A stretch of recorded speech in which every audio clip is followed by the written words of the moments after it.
Što bi rekao Žika Seljak u Žikinoj šerenici, citiram: telefon je zapozvonio, vreme je da počnemo. Upravo tako. Vreme je da počnemo još jednu retrospektivu antidepresiva. Studio,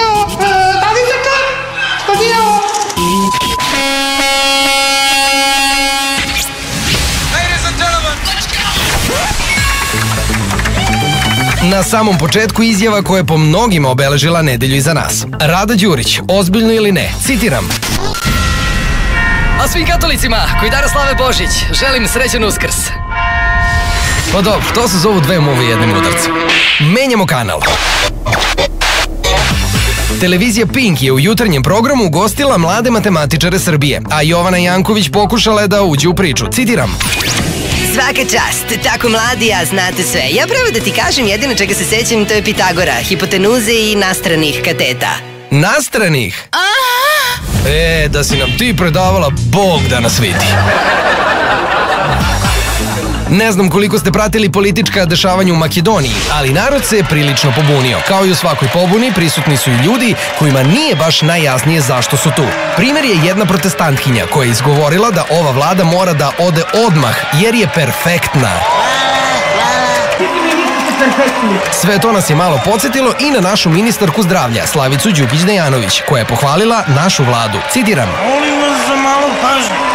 Lično mislim da našem državnom uređenju u ovom trenutku ne fali ništa osim malo bolje organizacije, ljudstva i malo manje pogrešnih odluka. Samo to? Ma, ajde mi mislili nešto ozbiljno. Dalje.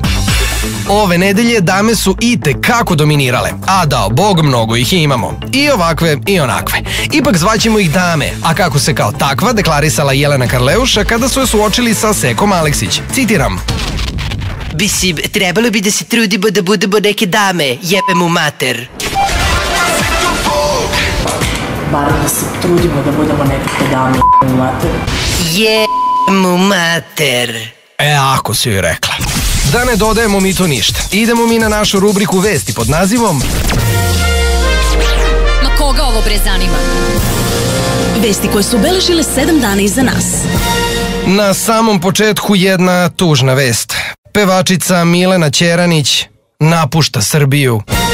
Kako retrospektiva ekskluzivno otkriva, pevačica Merima Njegomir ne plaća račune već 14 godina. Skandalozno, sa YouTube-a skinut spot pevačice Maje sa Y. Ma koga ovo bre zanima? I stigli smo do kraja. Kako to reče Lea Kiš, citiram: Dobro, znate, svi kraj godine nam se bliži kraju. I to je tačno. To bi bilo sve za 2012. godinu. Sledeća retrospektiva biće posvećena svim najboljim lapsusima koji su obeležili celu godinu iza nas. I obećavamo vam mnogo smeha. Do tada, pridružite nam se na Facebooku, fanpage Retrospektiva antidepresiva. Tamo vas čekamo, a sada i pozdravljamo On Marcello i ANS.